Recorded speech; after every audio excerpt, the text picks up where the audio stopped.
helps tell you when it starts. Yeah. Here, Sam, should we sit closer together for the mic pass back and forth? I think, well, I just won't talk here on the mic. Oh, okay, we'll do a little. Yeah, because if we're too close, then it's kind of like, because we're probably going to get this much. Or like this. Oh, okay. I'm ready when you are. All right, ready? 3, 2, 1. Welcome back to the Clueless Blueprint Podcast, episode 18. Your host, Jared Nash, sitting here with Sam Snowden. We are currently in Manhattan, New York City, the Windy City. Sam, do you have anything to say to the printers right now? Jared has been running this bit that we are in the Windy City, even though we're not in Chicago. And it's getting less and less funny, but I still respect it. No, it's definitely past the point of being funny, but I've committed pretty aggressively to the bit, so I feel like I have to stick with it. It is windy outside right now, just a little bit, you know? So it's like, it's just one of those things where you feel like, I mean, it is the biggest city, you know, in the country. So it could just steal all the nicknames of all the closest cities, I feel like, you know? Yeah, and to clarify, we are sharing a mic. Jared had to decide between soccer cleats or a mic to bring, and he went with soccer cleats, which is respect. We did play a lot of soccer. It was fun. But the reason that we have to pass this back and forth, and it's kind of adorable, is because Jared packed 2 books. He's probably read 2 pages of one of them. Packed 2 books and no microphone. Yeah, I mean, hindsight's 2020. Did I kind of botch the pack job? You could say that for sure. So yeah, Sam and I we haven't even made a comment about how this is our printers. If you haven't noticed, Sam and I do our podcasts separately every single time over a Zoom meeting. This is our first podcast where we've been able to be in each other's presence during the recording. Very rare. Very rare. Very rare. And I'm feeling pretty good about it, you know? It is pretty funny to have to pass the mic back and forth as we talk.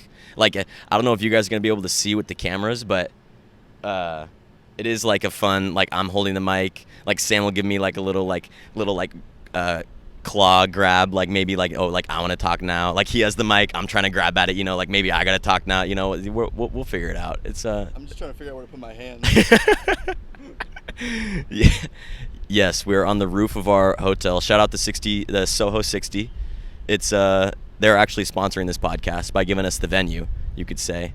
By giving us the venue, all I mean is that Sam and I went onto the roof and just kind of crossed our fingers that no one was going to be up here. And it panned out that way. So yeah, shout out them for not having any staff up here right now. Yeah, to add on to that, TCB is a thing here. We didn't know that. But they just kind of allocated this time because they know that we record on Mondays. Yeah. Pretty funny tidbit. I put up the photo yesterday, but Jared and I were walking to dinner last night on the Lower East Side, and all of a sudden we're walking, and Jared goes snow, and points his finger down, and I'm like, what are you like? What? We just walked past like a drain, and some like graffiti and like bird shit, and all of a sudden we see a TCB silver sticker, not a big one, which is crazy that you saw that, to be honest. I felt it. I sensed it mostly. But that gave us some hope. Maybe this is the land of opportunity. Maybe this is our place where we start flourishing. Yeah, I mean, the trip overall has been awesome. We've been here for 4 days. Flew out with Frank and Gabby, me and Sam. We're able to visit quite a bit with Jake and Molly, Sam's older brother, and yeah, I got to see my sister as well. Shout out Emily and Brady. It's been a great time. We've been kind of doing a whirlwind of a trip all over the place. Sam, do you have any thoughts, feelings, actions? How do you feel the trip went? Do you think we performed well? It was. Did you get a sense of New York City? Yeah, I would say that we packed as much as we possibly could into 4 days. You can probably hear it in our voices. We're a little raspy. Jared's got a little cough. No COVID, not a COVID protocol, but I'm really happy that we kind of like push through this 4 days because you don't want to miss anything, you know. No. Especially in this city. No, and I mean, and if we haven't made this clear already to the printers, which I'm not sure we have, you're moving here pretty soon. So, you know, so we had to kind of we had to feel out the vibe. Sam and I were checking out parts of towns, like, you know, looking at the penthouses, like, Sam, you could live in that one, I could live in this one, kind of thing, you know? I'm looking at one right now. I'm staring at the World Trade Center. There's a building right below it that, you know, maybe Sam will just live there. You know, we'll see. We're trying to figure it out. Yeah, this was nice. This was a little precursor. Vacation, obviously, with the family. Got to see the brother. Got to see Molly, my brother's girlfriend. Whole squad. I wish I could name all of them, but if they're listening, you know who you are. Real ones know. But other than that, like, it is really cool. It was really cool to be here with you and the family, just to get that, like, holy shit, like, I'm actually gonna move here. But I will say that going on vacation and, like, just having an abundance of, like, free time to do fun shit with your family and friends will be different than living here. Yeah.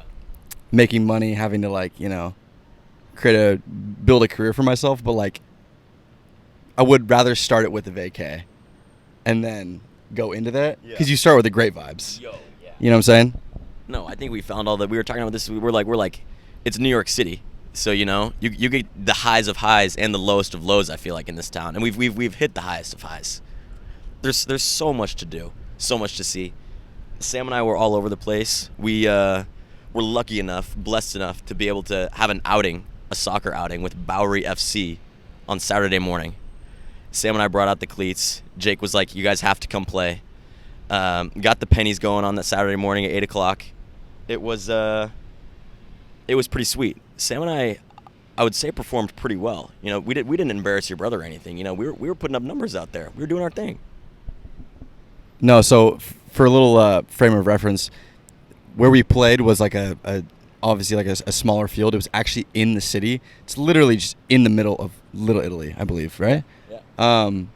And you know, you got the homeless dudes watching. You got you know the people walking, the tourists. It's a great environment.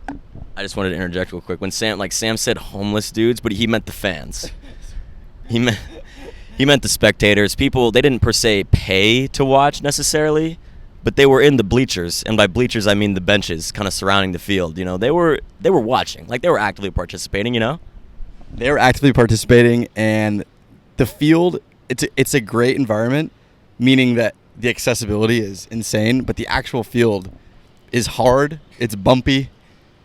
It's not forgiving. No. It's not forgiving. But I will say, first 10 seconds of the game, so we play 7-a-side, and Jared, of course, honestly fitting, scores in the first 10 seconds. I say it was 30, but the fish is going to get a little smaller every time. Yeah. It was 10 seconds. Yeah. Scored in the first 10 seconds, looks at me, points, and just smiles. What else are you supposed to do? I mean, yeah, that was it. That is what happened. I was playing. It was pretty fun. Jake and I, you know, naturally pretty competitive. We lined up on the same side to start the game. Like Sam said, right away, I score, put him with my left foot into the side netting. I turn to Jake. He's looking a little dejected. I just give him that's one. You know? It turns out that I jinxed myself, because after that comment, that's one, I didn't score the rest of the game or any of the following games. So I had one goal. I burn bright quickly. That was kind of my soccer vibe. You, on the other hand, I mean, you were hitting some rockets out there. Sam ended with 2 goals, one of which was a clutch last 30 seconds of the game I think it was to tie it up, take the lead. To take the lead, puts the rocket in the top right corner. I guarantee the other boys of Bowery FC, you know, we're coming out to their field. We're just a couple of random guys. You know, they're kind of chirping us, like kind of shit talking, you know, like they're a little chippy New York City soccer. We come out onto their field, we're just scoring goals left and right. Like, they had to be a little dejected, you know. They're out there. Yeah, I mean, we did what we had to represent. Wouldn't you say? We represented TCB well. There's always, you know, when we were technically guests of the Saturday pickup, and to roll in there's always a little bit of like, who the fuck are these guys? Oh, it's Jake's little brother. Oh, his friend. They kind of look similar. Who's better? And Jared's obviously better than me at soccer, but they didn't know that. So for me to go in and for reference, at the end of the game, we play like 7-minute games. They always just go last play. So they kind of like give you last play regardless of where you're at in the time, like towards the end. Last play, ball comes towards me. Basically just close my eyes and use my left foot as if I've always used it, Just hack at it, I took a hack at it, top of the net. You know what? My dad was there to watch. Kind of felt like I was back in YMCA. Yeah. Honestly. Yeah. No, it was a great look. Like I said, a great outing from the boys. I feel like I did go out there. Obviously there was a little trash talk. Jake's like, "Oh, my buddies know you're coming." First and foremost, I just didn't want to embarrass Jake. We were Jake's guests out there. He was bringing us out. I wanted to make sure that we were like, it wasn't like Jake's like, "Oh, these are my boys," and all of a sudden we roll onto the field just like a couple of bums, and his buddies are like, "Jake, these are your boys?" Like that was goal number one, and I feel like we lived up to that standard. Did what we could out there. I would definitely say that was one of the highlights of the trip, 100%. Just because it was a blast to get out there, play a little sport, and get really in depth into the Bowery FC New York City grind. Oh yeah, I'm actually repping a jersey right now. Sam Hamby down a Bowery FC jersey to me. That is probably my new favorite shirt. I'm going to go represent it in San Francisco. No one's going to really know what it is. I'm going to explain it to them, and they're going to be like, "Oh, that's a flex. That's pretty sweet." Jared's rolling back with a mustache, a new jersey, a new pair of shoes. Jared, and a new ring. Jared, we call it, what the kids are calling drip nowadays. Jared got a little dripped out this trip, and I'm proud of him. He's going to look crazy when he comes back to San Francisco. They might not even recognize you. Another goal of the trip for me was to, like we've mentioned before, that Sam and especially his brother Jake, their style is elevated. They're good-looking guys with good-looking style, and like I've never really been like, I like to think I dress like well, like I don't look gross out there, but like I've never been like, a style guy. I was like, "Hey Jake, if you could give me a few tips and pointers, that would be great." Turns out Jake is just the quarterback of any shopping operation, and he runs it so well. He's like, "Okay, Jared, here's what you're gonna want to do. Let's look at these. Let's look at that." Yeah, he got me some new stuff, and I'm feeling good about it. Successful on the fashion portion of this trip. I like what I got going on. It is interesting. You call him the QB. Like, he's not much of a football player, but in that aspect, he is a QB. Yeah. QB1. QB1. He's QB1. So, Jake, if you're listening to this, I know you listen kind of like every other episode, so hopefully you land on this one. Respect to you. But one other kind of like funny thing that ended up being like, just going in the trip, we didn't know we were going to do this. But one of the nights we went bowling with a big squad of people. My brother's friends was obviously a blast. And bowling's one of those things, and Jared brought this up yesterday, is it's one of those games you can always feel optimistic going in. Rather than like, when you go on a soccer field, you go play football, pick up soccer, pick up basketball, all this stuff, you kind of know what your game is. You kind of know like how you're going to play. You can kind of predict the future. Bowling, literally anything can happen. Anything can happen. Yeah, it's kind of like I was saying to Sam, it's got some parallels to golf in that way, and that it's like kind of like a leisure sport. You play on the weekend, with your friends, and it's also a sport where you walk onto the golf course. I mean, I don't know about my fellow golfers out there, but I'm not a great golfer, but almost every time when I step onto that first tee box, in my brain I'm like, I still could shoot a 70 today. I still could, and that's like half the fun, is the anticipation of being like, how good am I going to play today? I step up to that first tee box, slice it into the woods, obviously. That's kind of the way it goes, but right before that shot, you're like, I could still have a great game. Bowling's that same way, and then you're like, I mean, right before you throw that first bowling ball, you're like, I could still bowl a 300 today. Like, how many strikes am I going to hit? With me, I'm probably averaging, maybe 1.1 a game, Yeah. Something like that. 100%. But right when I start, I'm like, I could still go 10 for 10 right now, which makes it more fun in that sense. But yeah, no, we kind of got after the bowling this trip too. So just on to Jared's point, we went bowling. It was a social thing. We were drinking, bowling. It's a fun activity. We spent probably an hour or two in there, that's a long time to bowl, probably two plus. And it got competitive. I'm not going to lie. My bowling form and I've talked about this, I think it was episode 8, I believe. Bowling has been a topic of discussion on the TCB podcast. And I kind of shat on Jared for his score. I believe it was a 112, 114, something like that. I was just talking out of my ass. But somehow, by the grace of God, in my weird-ass throw, I went in. I don't know if it was the beer or what it was, but I went in, and I was kind of bowling the lights out. I was self-proclaimed. He was definitely bowling the lights out. Only partially talking out of his ass and roasting me because, does Sam bowl with 2 hands? Yeah. Does he put his fingers in the holes? No. Does he just kind of it looks like he just hucks it down the lane? Yeah, that's exactly what it looks like. However, Sam was out there setting the standard for the scores throughout all the games. We're like, wait, is Sam is this the new wave? Is bowling with 2 hands the new wave? I know, I was getting out there, Sam saw me. I'd put 2 fingers in. I'd try and, I get a little too fancy with it. I'd put some spin on it. Does it look pretty sometimes with the spin? Yeah, it looks nice. I'm out there. I'm putting down only 6 or 7 pins a roll, though, It's at some point, you just got to figure out how to bowl it straight and just knock down all 10. So, yeah, Sam and Jake got pretty competitive. It was hilarious. Since there was quite a bit of alcohol involved, Jake was chirping at Sam, trying to get in his head. Sam was doing this pretty hilarious, he'd bowl it with 2 hands, as you can imagine.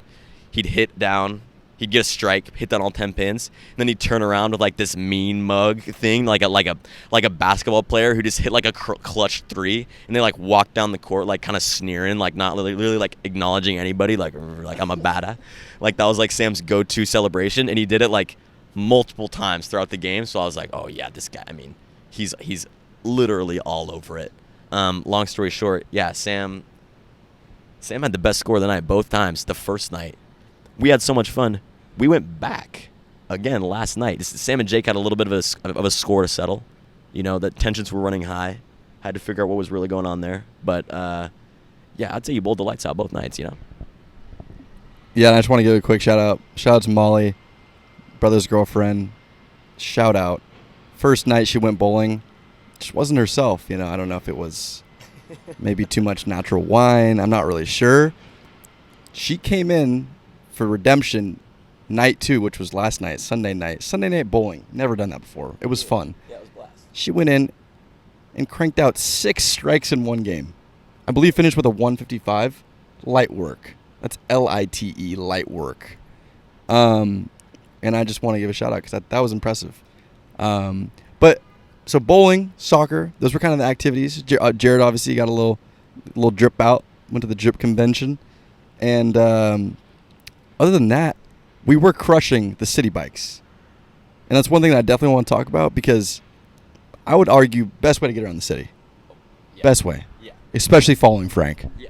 No, the city bikes, once you get the app going, and because when you first see them, you're like, oh, is it hard to get those? You got to rent them. What's the process? Once you get the app going with the QR code scan, you scan the QR code, the bike pops out for you. You're just then as soon as you have a city bike under your feet, you could go anywhere and everywhere. And I would say we did a pretty good job of that. That was, it was one of those things that I imagined it. Every time I stepped onto a city bike, I was like, if I had to walk where I was going right now instead of ride a bike, we would have been screwed. We would have been screwed. How am I supposed to get from Soho to the Lower East Side, on feet? Obviously, could I have done it? Yeah, not very far, probably a 25-minute walk. But with the city bike, you're everything's right around the corner, Pretty great feeling, I would say. You have to substitute a sweat for time, basically, essentially. Because when you're on the city bike, it's fun, don't get me wrong. You get the wind blowing in your hair. You're kind of just weaving through cars. And then you park your bike and you're like, fuck. Did I just finish a gnarly cardio workout? But it does give your legs a nice rest from walking because this city, it's a beat down on the legs for sure. You factor in some soccer. You just kind of it's just kind of a nice mix up. But the city bike was super, super fun. So Sam, in conclusion, like I mentioned, you're moving here, great looking city. We had a blast this weekend. How are we how are we feeling overall about the move? Are we feeling pretty good? Are we feeling like, we got things figured out a little bit? Maybe move to the Lower East Side, the LES. What are we thinking? What are we feeling, Jared already with the NYC lingo. Fire me up. But I'm feeling good. This is something that I've always wanted to do ever since I was a little kiddo. Mainly, a lot of it is because my brother's been here for a long time. I've been able to experience it with him, a few times. And it's always been just kind of like a little fantasy of mine. Like, what would it be like if I lived here, did my video stuff, whatever I do, whatever job I take, do it out here in the city of dreams. That's right. With the nature of the trip and us hanging out, me hanging out with Sam's family and like kind of everyone, all Jake's friends aware that Sam's moving out here. Like me coming out here as one of Sam's friends, like obviously I got asked the question a lot. Like, people are like, "Oh, Jared, have you ever like considered moving out to New York City? Like, when are you moving out here? Like, have you ever considered it?" And I was kind of running the bit with Sam this morning. And I kind of had to give a lot of hard no's. Like it's kind of like most people you meet in New York City like moved here from somewhere. It's like the conversation of, "Oh, have you ever considered moving to New York City?" It's like a good conversation starter because like obviously they all thought about it and then they all did it. So it's like, "Oh, where'd you move from? I wanted to move because of this. I want to move because of that." It's kind of like a fun thing. Like I felt bad when they're asking me because they'd be like, "Oh, Jared, have you ever considered moving here?" And I'd be like, "No, not not really," because honestly I hadn't considered it. We also came to the conclusion that if you just hit someone with a hearty nope. Yo, Jared, have you thought about like Sam's one of your best friends? You think about moving out here with him? No. It is probably the best way you can end a conversation. And so we were talking about it last night, like right before we went to bed. Jared was like, "Damn, like I was kind of dropping a lot of hard like just no's to people," and I was like, "Yeah, man, like maybe like maybe I thought about it, but nope." and that was kind of like the way we ended it, Yeah. No, well, it was mostly just I hadn't considered it, just one of those things, That's it. Is my sister out here and her husband? Yeah, that's great, That's awesome. They're having a blast out here. Shout out. Definite shout out. Emily and Brady. Great to see you guys. It was a blast. But yeah, overall an amazing trip. Pretty fun to be able to sit up here on this rooftop like we're cooler than we are and record this podcast. There was one maintenance guy who rounded the corner a little bit ago mid-record for Sam and I, kind of like looked like did a quick double take down at the end of the and then he went like this. For those of you that can't see, Sam just stood up and he was bowing down. That's what he did in our brains. What he actually did was the double take and then kind of gave us that like furrowed eyebrows, like what the fuck are those clowns doing? Then kind of looked around for a second and walked back inside. So I thought he was going to give us the boot, but he didn't. And again, shout out Soho 60 for that. Yeah, he came out here and he was like, "Damn, what are those bozos doing?" And then he goes, "Oh, wait. It's the city of dreams, couple of dreamers, couple of podcasters. Everything makes sense now. They're seizing the moment." Yes. Probably won't have this view for the next 100 episodes. So we're taking it all in, but we appreciate you guys listening. This is our first live one. I enjoyed it a lot, to be honest. It's nice to not be able to like do it over Zoom, but possibility for another live podcast in the next 2 weeks. So stay tuned for that. Sam's exactly right. We're gonna be seeing each other quite a bit. I need to wrap my head around Sam moving to New York, so we're gonna be putting in some hours together. Is the dream. Yeah. Thank you guys for listening. This has been awesome. Love you guys. We love you.